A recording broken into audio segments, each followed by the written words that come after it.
오늘은 다섯째 인을 떼는 것이 주는 교훈에 대해서 계시록 6장 9절부터 11절 말씀의 내용으로 함께 말씀의 은혜를 나누도록 하겠습니다.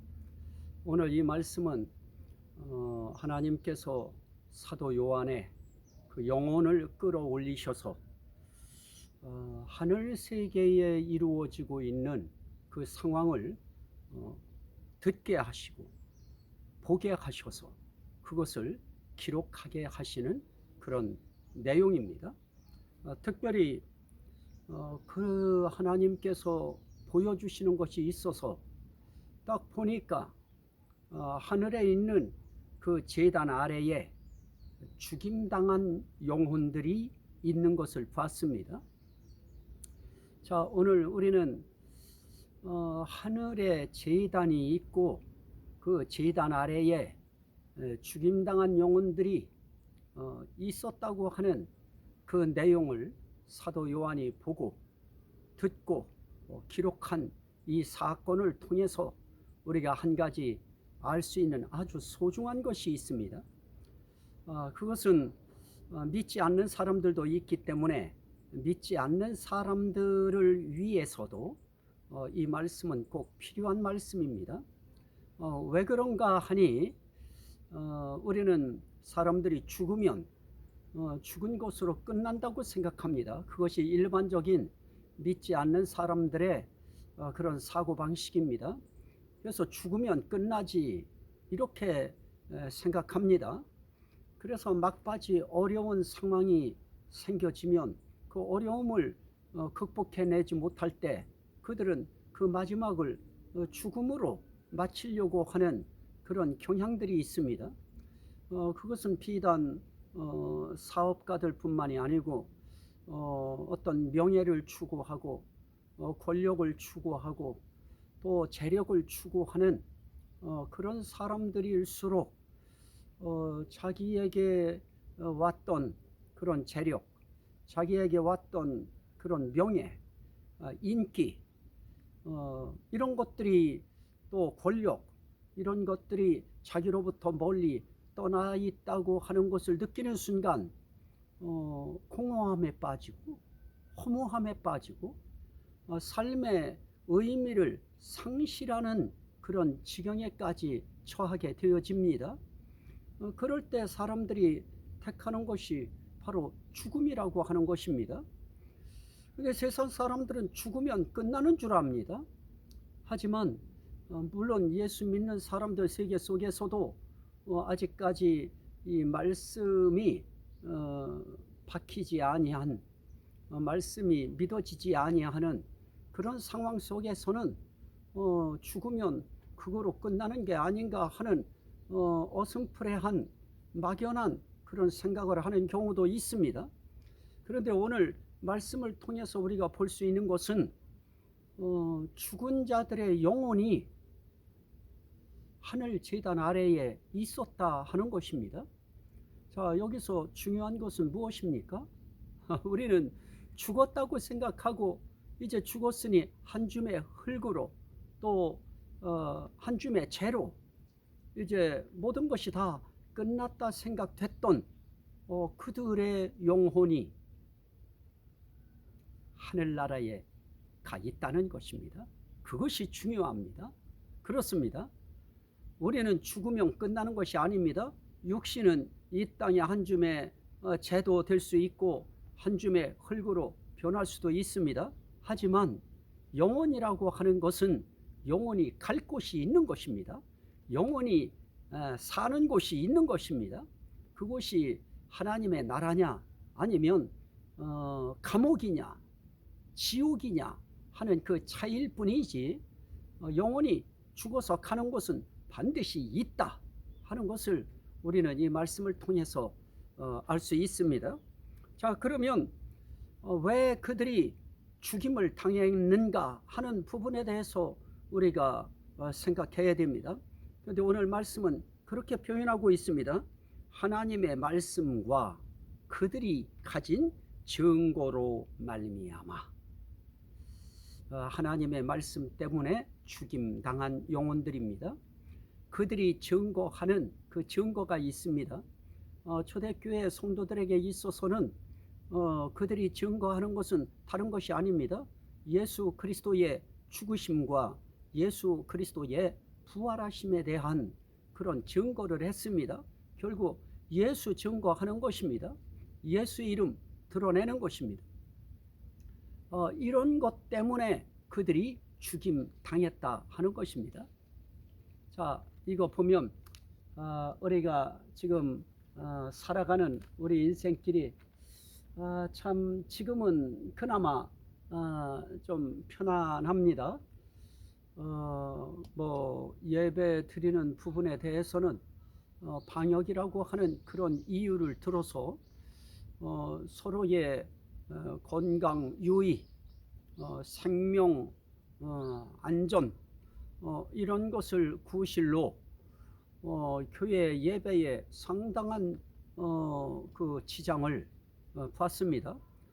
지금 한 절반의 교인들이 떨어져 나갔다고 하는 그런 통계들이 나오고 있습니다.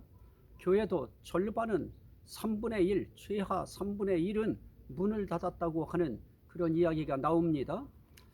그런 것을 제외하고는 우리는 그렇게 이 목숨이 위협받는 그런 지경의 삶의 정황까지는 아직 우리는 오지 않았습니다.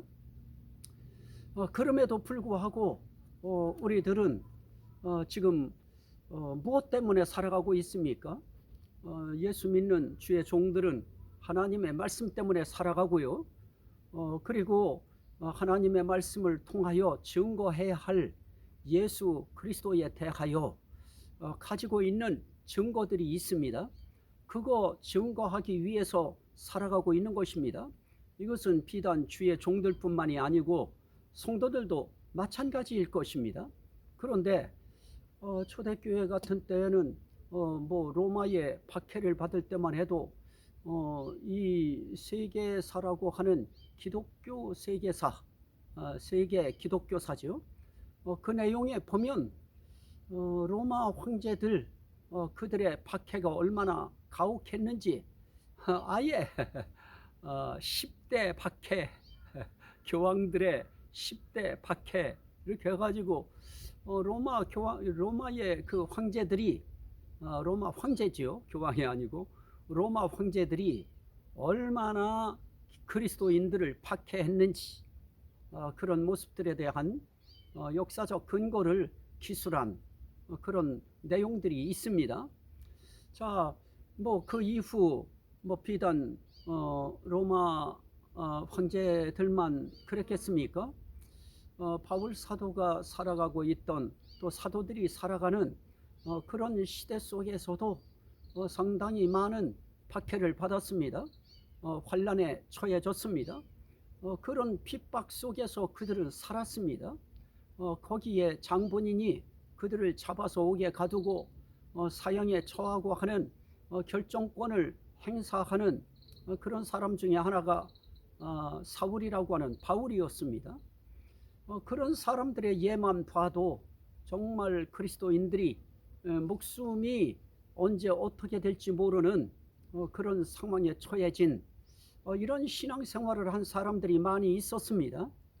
그것은 뭐 공산권도 역시 마찬가지입니다. 중국 같은 경우에도 지금 뭐 완전 종교의 자유가 아니고 그들은 가정교회라고 하는 쉽게 말하면 카타콤 교회 같은 것이지요. 그런 신앙생활하는 사람들이 많이 있고요.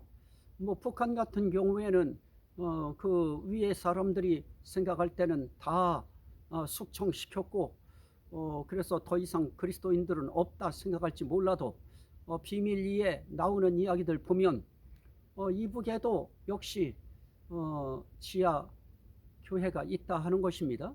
지하 교인들이 있고요. 숨어서 신앙생활하는 사람들일 것입니다. 자, 발각되어지면은 뭐 노동교화형에 처하거나 죽음에 처하거나 가혹한 형벌을 받게 되어질 것입니다.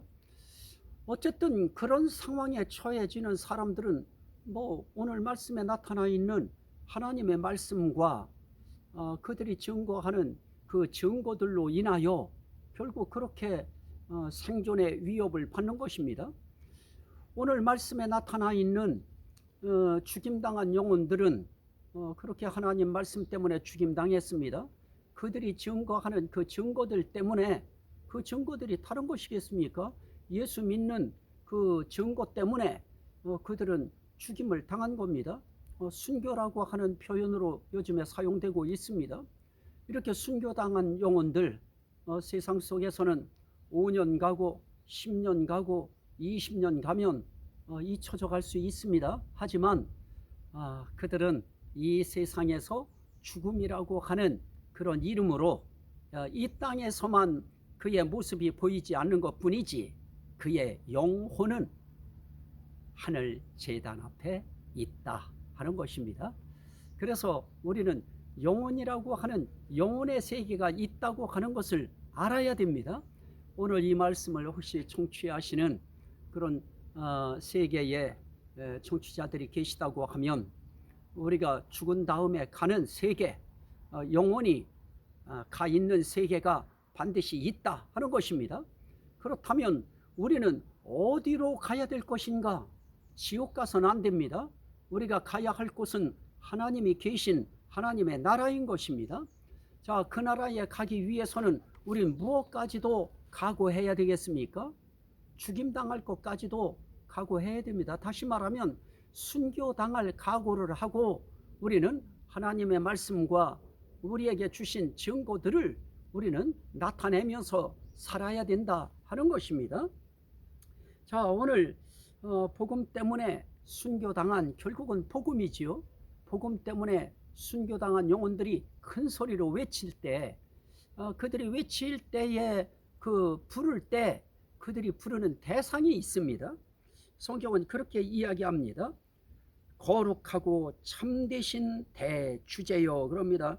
주제라고 하는 이 주제, 그거는 결국 다스릴 수 있는 권한을 가진 자 또는 모든 소유권을 행사할 수 있는 자, 결국 통치자일 것입니다.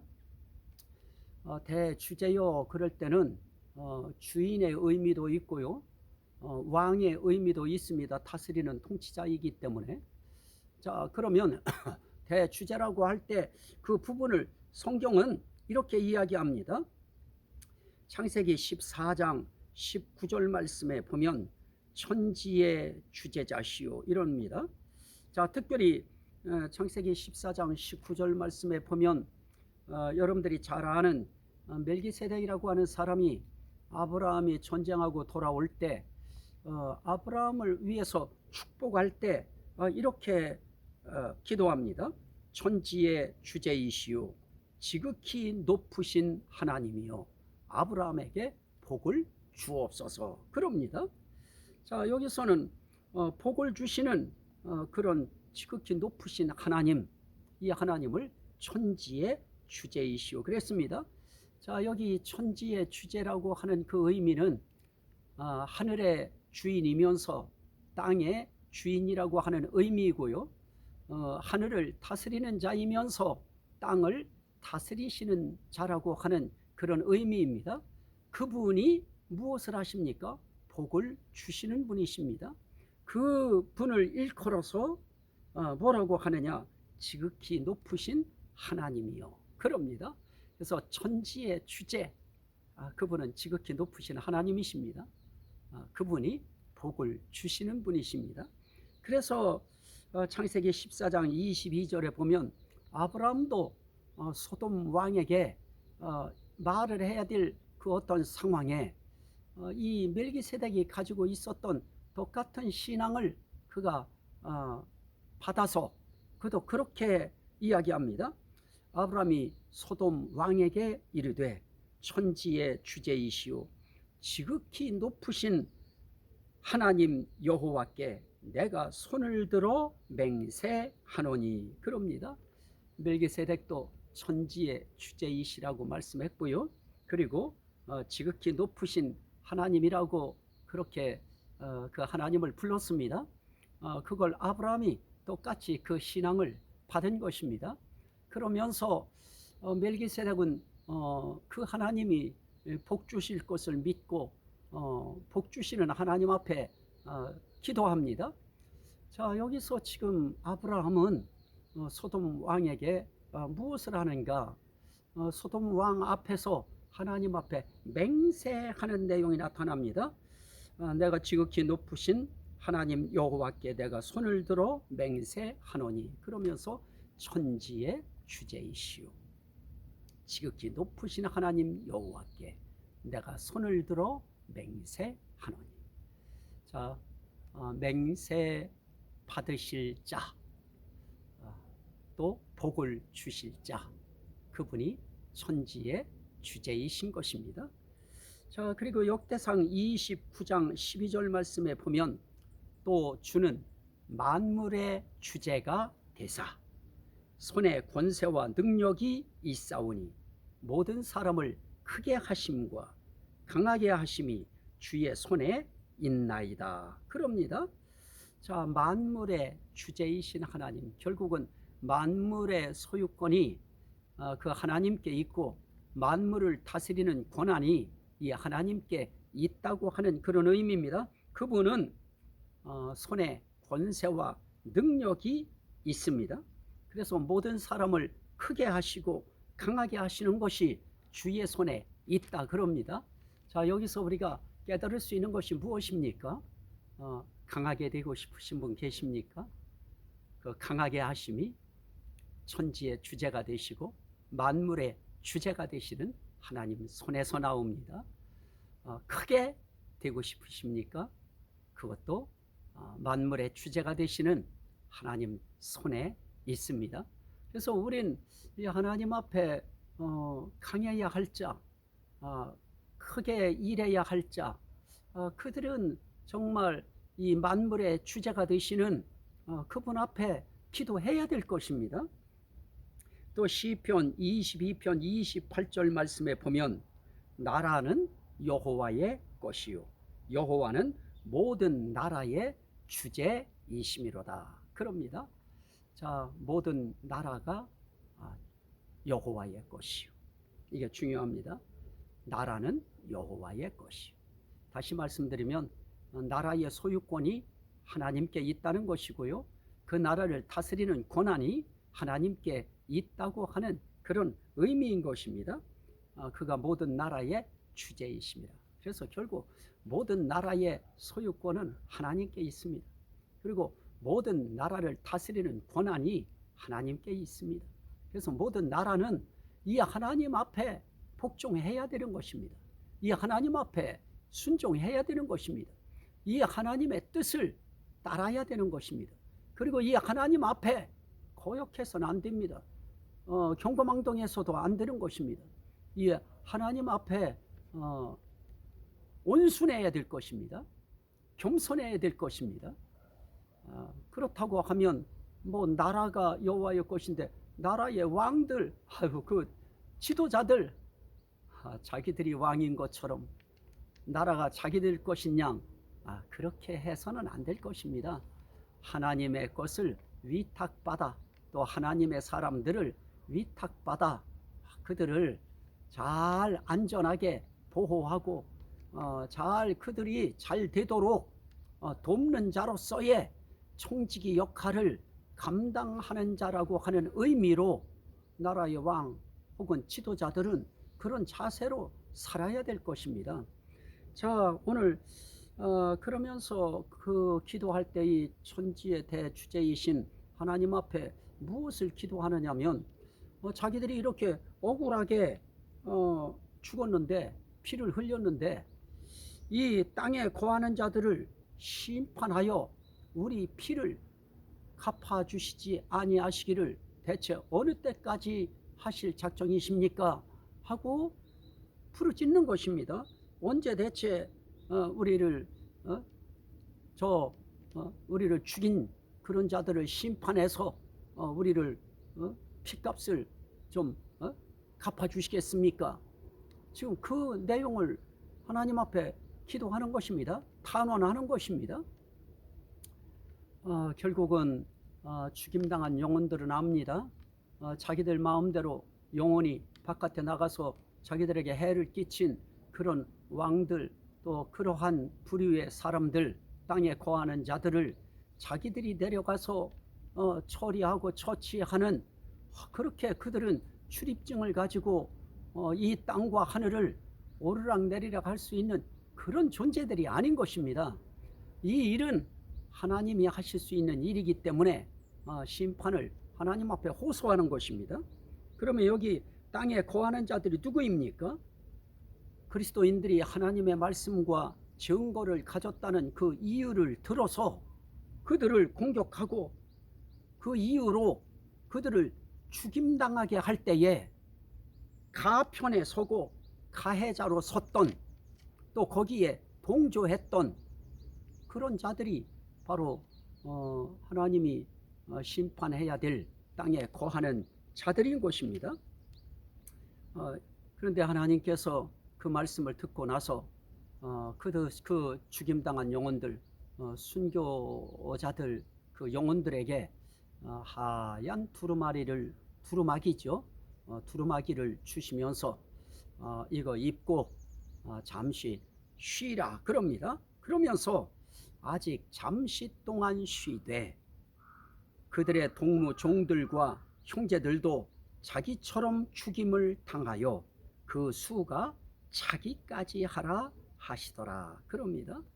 자, 아직까지 순교자의 수가 하나님이 작정하고 예정하신 그 숫자가 아직 안 찼다는 것입니다. 그 동무 종들처럼, 또 그 형제들처럼, 또 자기처럼 그 종들도, 형제들도 죽임당하여 그 수가 찰 때까지, 그때까지가 잠시 동안입니다. 우리는 이 하늘의 잠시, 이 잠시를 우리는 세상적인 시간으로 도저히 계산할 방법이 없습니다.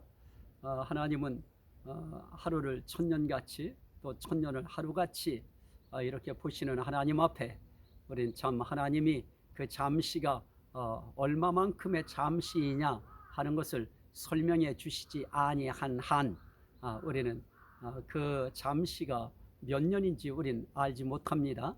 하지만 분명한 것은 이 순교자의 예정된 수가 있다는 것입니다. 죽임당할 자의 숫자가 있다는 것입니다. 그것도 자기 사욕을 위해서 죽임당하는 거 아닙니다. 하나님의 말씀과 그 증거하는 증거, 결국 그리스도에 대한 증거입니다. 그 증거 때문에 죽임당할 자들의 숫자가 예정되어 있다. 그 수에 채워질 때까지 잠시 쉬라, 그렇게 말씀합니다. 자, 오늘 우리는 이런 말씀을 통해서 우리가 볼 수 있는 것은 무엇입니까? 오늘 우린 이 땅에 살아가면서 정말 이런 순교자라고 하는 이 영광스러운 숫자에 모두가 들어가고 싶을 것입니다. 물론 두렵습니다. 겁납니다. 떨립니다. 자기 생명 내놓는다고 하는 것이 그게 그냥 그렇게 편안하게 죽음으로 가는 길이 아니기 때문에 여러 가지의 그 정황, 과정 이런 걸 생각하면 아마 두려울 것입니다. 힘들 것입니다. 하지만 그런 상황에는 성령의 도우심이 있을 것입니다. 하나님의 함께 하심이 있을 것입니다. 그래서 그 주시는 힘으로 순교하는 상황까지 갈 수 있을 것입니다. 이거는 우리 생각 가지고 안 됩니다. 기도한다고 해서 되어지는 것이 아닙니다. 이거는 하나님이 예정하신 사람들이 있습니다. 자, 우리는 이런 내용을 통해서 우리가 볼 수 있는 것은 무엇입니까? 바울 사도는 나의 자랑을 두고 단언하노니 나는 날마다 죽노라 그럽니다. 이 땅에서 순교당하지 아니해도 육적인 생명의 죽임을 당하는 일이 아니어도 날마다 나는 날마다 죽노라 하는 날마다 순교당하는 그런 삶을 바울 사도는 고린도전서 15장 31절에서 그는 고백하는 내용을 봅니다. 결국 날마다 나는 죽고 예수 그리스도는 사시고 하는 그는 흥하여야 되겠고 나는 망하여야 되리라 라고 세례 요한이 고백했던 것처럼 정말 예수는 살고 나는 죽는 이런 삶이 이 땅에서 우리는 부단히 그 삶을 살다가 이 육신에 순교당하는 자리에까지도 갈 수 있을 것입니다. 그러나 나는 날마다 죽노라 하는 하나님의 뜻 앞에 나는 날마다 죽을 수밖에 없는 것입니다.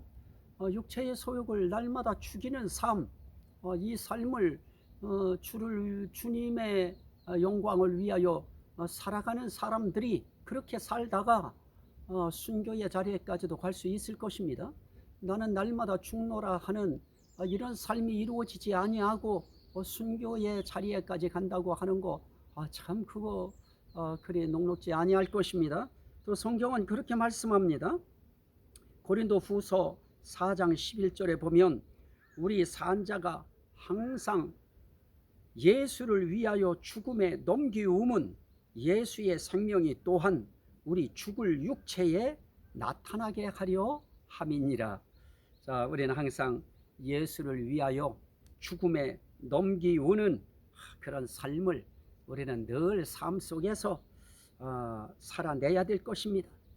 결국 예수 생명이 내 죽을 육체에 나타나는 삶을 살려고 하면 결국 우리는 날마다 예수를 위하여 죽음에 넘기워지는 날마다 죽노라 하는 이런 삶의 죽음, 생활의 죽음, 목숨의 죽임당함이 아니고요. 삶 속에서 육체의 소욕이 죽임을 당하고 하나님의 소욕, 성령의 소욕이 살아날 수 있도록, 그래서 결국 예수님도 이 땅에 오셔서 하나님 앞에 나의 원대로 마시고 아버지의 원대로 되기를 원하나이다 라고 말씀했던 그것이 바로 나의 원대로 말아달라고 하는 그것은 결국 나는 날마다 하나님의 원 앞에 내 원을 죽습니다 하는 그 뜻일 것입니다. 자, 오늘 우리는 이 말씀을 통해서 왜 하나님께서 이 인뛰는 이야기를 하셨을까? 이건 세상 속에 아직도 하나님의 말씀과 증거를 인하여 박해받는 사람들이 있기 때문에 그들에게 두려워하지 말아라, 걱정하지 말아라, 너희의 그 피를 갚아줄 자가 바로 여기 있다. 세상에 있는 자가 너희에게 그렇게 힘 있는 자 아니다. 너희 목숨 가지고 농락한다고 박해하고 너희 목숨 끊어놓는 자리에 간다고 두려워하지 말아라. 천지의 주제는 여기에 있다. 만물의 주제는 여기에 있다. 나라의 주제는 바로 여기 있다. 내가 너희를 주목하고 있다.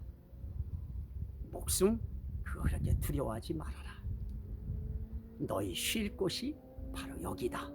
나 있는 곳에 너희 쉴 곳이 있다. 그거 격려하시는 것입니다. 오늘 이 말씀이 순교의 삶을 살아가는 저와 여러분 모두에게 위로가 되시기를 주의 이름으로 축원합니다. 아멘.